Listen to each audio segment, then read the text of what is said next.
السلام علیکم ورحمۃ اللہ وبرکاتہ۔ دیوبند کا سفر الحمدللہ مکمل ہو چکا ہے، اور ایک دن کا یہ سفر تھا۔ میں دیوبند کیوں گیا تھا، کون سا پروگرام تھا، اس پروگرام کا مقصد کیا تھا، اور آپ لوگوں کو یہ سب میں کیوں بتا رہا ہوں، یہی کچھ باتیں ہیں جو میں آپ لوگوں سے شیئر کرنے جا رہا ہوں۔ ہر وہ کام جو مجھے لگتا ہے کہ یہ اہم ہے اور آپ لوگوں سے شیئر کرنا چاہیے، میں ضرور شیئر کرتا ہوں۔ میرے عزیز بھائیوں، میری بہنوں، یہ سب تو ہم لوگ جانتے ہیں کہ آج کل چھوٹی چھوٹی باتیں کیسے ہمارے بیچ بڑے بڑے مسئلے پیدا کر دیتی ہیں۔ ہم لوگ کتنے سیلفش ہو چکے ہیں، اور چھوٹی چھوٹی چیزوں کو کیسے ہم اپنا انا کا مسئلہ بنا لیتے ہیں، اور پھر وہ چھوٹی چھوٹی چیزیں جو کوئی معنی نہیں رکھتی زندگی میں، اگر ان کو نظر انداز کیا جائے تو بڑی پرسکون اور بہترین زندگی ہم لوگ گزار سکتے ہیں۔ لیکن ان چھوٹی باتوں کو اپنی انا کا مسئلہ بنا کر کیسے بڑے بڑے مسئلوں کا ہم لوگ سامنا کر رہے ہیں، یہ آج کل ہر کوئی جانتا ہے۔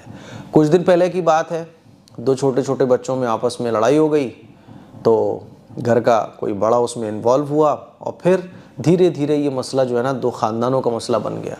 دو خاندانوں کے بیچ میں، دو فیملی کے بیچ میں جم کر لڑائیاں ہوئیں، معاملہ پولیس میں پہنچا، اور پھر پولیس سے یہ کورٹ کچہری میں پہنچ گیا۔ تو دو بچوں کی لڑائی تھی، بہت چھوٹا سا مسئلہ۔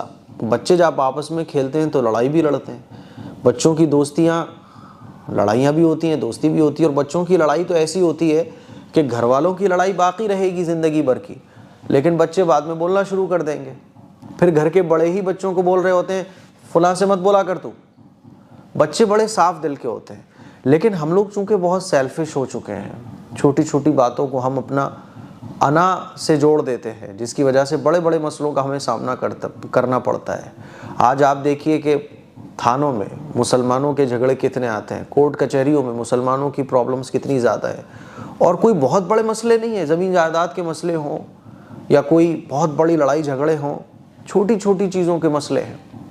میرے عزیز بھائیوں، میری بہنوں، کچھ دن پہلے کی بات ہے کہ ایک بارات جو ہے وہ گئی ہوئی تھی، تو بارات کو پانی کی کوئی نہیں پوچھ پایا، تو اسی بات پر لڑکے والوں نے جو ہے نا بہت واویلا مچایا، یہاں تک کہ بات اتنی بڑی کہ وہ تھانے تک پہنچ گئی، اور تھانے کے بعد پھر وہ شادی ہو ہی نہیں پائی، وہ بارات کو لوٹنا پڑا، اور پھر رشتے سب ختم ہو گئے، صرف ایک چھوٹی سی بات پر کہ بارات جب آئی تو لڑکی والے جو تھے وہ پانی کی نہیں پوچھ پائے۔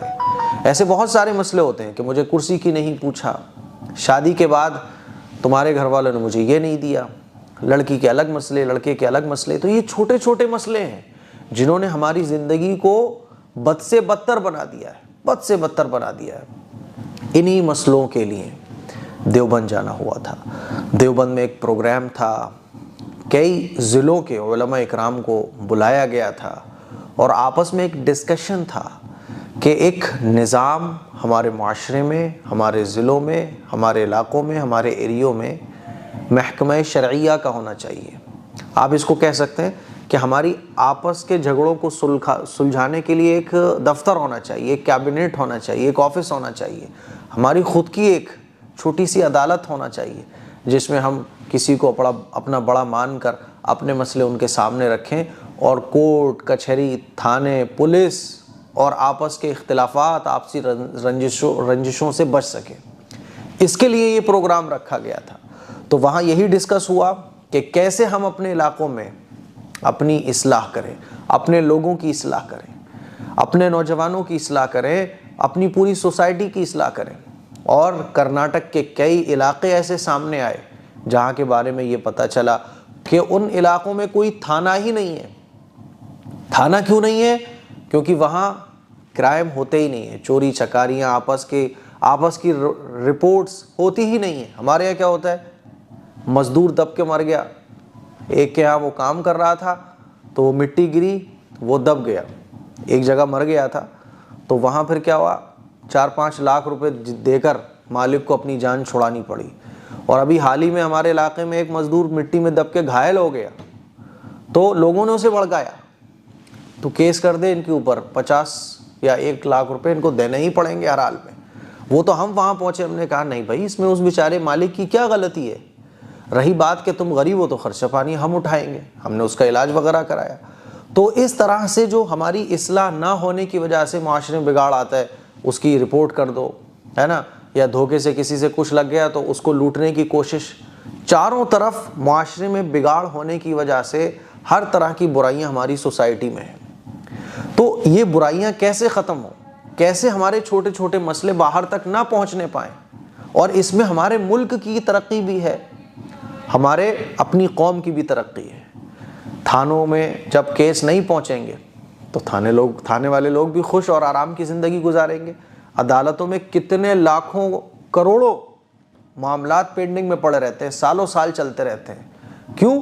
دونوں فریق جو ہیں ایک دوسرے کو نیچے دکھانے کے لیے, ایک دوسرے سے کیس جیتنے کے لیے پلاننگ کرتے رہتے ہیں. معاملے سلجھ ہی نہیں پاتے. چھوٹی چھوٹی باتیں آج کیسے ہمارے گھروں میں, ہمارے محلوں میں, ہمارے آپس کے رشتوں کو کمزور کر رہی ہیں. تو یہی وہاں ڈسکشن تھا. مولانا محمود مدنی صاحب, مولانا ارشد مدنی صاحب اور دیگر بڑے بڑے علماء اس میں شرکت کرنے کے لیے آئے ہوئے تھے, اور کئی ضلعوں کے علماء اکرام اس میں تشریف لائے ہوئے تھے. ہمارے فیروز آباد سے بھی علماء کا قافلہ اسی پروگرام میں شرکت کرنے کے لیے گیا ہوا تھا. اور یہی تھا کہ بھائی جیسے ملک کے حالات ہیں, ہمیں کوشش یہ کرنی ہے کہ ہم اپنے علاقے میں لوگوں کی اصلاح کریں, اور چھوٹے چھوٹے جو چیزیں ہیں ان کو باہر نہ جانے دیں, کورٹ کچہری میں نہ جانے دیں, پولیس میں نہ جانے دیں.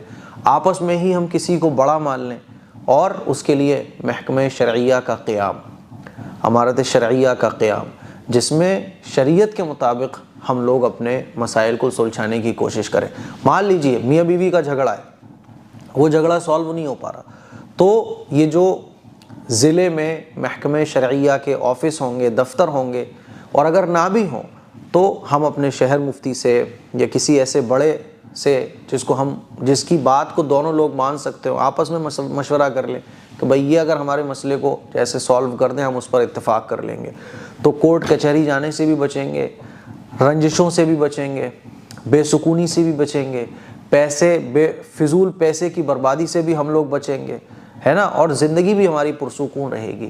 اسی لیے یہ پروگرام ہوا تھا, اور مولانا ارشد مدنی صاحب نے یہی ساری باتیں علماء اکرام سے کہی تھی, اور بہت سارے لوگوں نے اپنی کارگزاری بھی سنائی تھی. تو میرے عزیز بھائیوں, میری بہنوں, میرے ذہن میں بھی آیا کہ ہمارے فیروز آباد میں تو ماشاءاللہ اس طرح کا سیٹ اپ جمعیت کی طرف سے چل رہا ہے, لیکن ایک میرے بھی ذہن میں آ رہا تھا کہ کیوں نہ ایک دارالصلح کو کھولا جائے, ایک دارالصلح کی شروعات کی جائے. اور یہ دارالصلح جو ہے نا, میں نے یہ دیکھا تھا اوکھلا, گجرات میں میں نے یہ دیکھا تھا دارالصلح کا نظام علماء اکرام کی نگرانی میں وہاں چلایا جا رہا تھا. باقاعدہ بہت سارے انہوں نے اپنی فائلیں دکھائیں کہ کتنے لوگوں کے مسائل اب تک ہم نے اس طرح سے سالو کیے ہیں. تو میرے عزیز بھائیوں, میری بہنوں, کوشش یہ کی جائے کہ اس طرح سے ہم اپنے مسئلوں کو نپٹائیں. تو اس پروگرام میں ہم نے 9 بجے شرکت کی, اور 9 بجے سے 1 بجے تک یہ پروگرام چلا. پروگرام کے بعد بہت سارے علماء اکرام سے ملاقات ہوئی, سبھی کا بہت بہت شکریہ. اور دارالعلوم دیوبند کے بہت سارے طلباء سے ملاقات ہوئی, سبھی کا بہت بہت شکریہ. اور یہ 1 دن کا پروگرام 24 گھنٹے کا یہ ہمارا سفر تھا, بہت اچھا سفر رہا. فیروز آباد کے علماء اکرام کے ساتھ بہت اچھا لگا یہ سفر میں. اور ہمارے استاد حضرت شہر مفتی حضرت مولانا مفتی تنویر احمد صاحب قاسمی دامت برکاتہم العالیہ, واپسی میں مفتی صاحب بھی ہمارے ساتھ شریک ہو گئے, اور یہ سفر بہت اچھا رہا. اللہ تعالیٰ نے اس سفر میں بہت چیزیں سیکھنے کو دی, بہت ساری چیزیں پڑھنے کو ملی, سمجھنے کو ملی, دیکھنے کو ملی, اور علماء اکرام سے ملاقاتیں بھی ہوئیں, آپ لوگوں سے بھی ملاقات ہوئی. تو یہ مقصد تھا سفر کا. تو مجھے امید ہے کہ میری ان باتوں کو آپ نے سمجھا ہوگا, اور آگے بھی اس میسیج کو آپ فارورڈ کریں. اور اپنے گھر پہ بھی, اگر آپ خاندان میں کسی کو بڑا مانتے ہو, گھر میں کسی کو بڑا مانتے ہو, نہیں مانتے تو کسی کو بڑا ماننا شروع کر دو.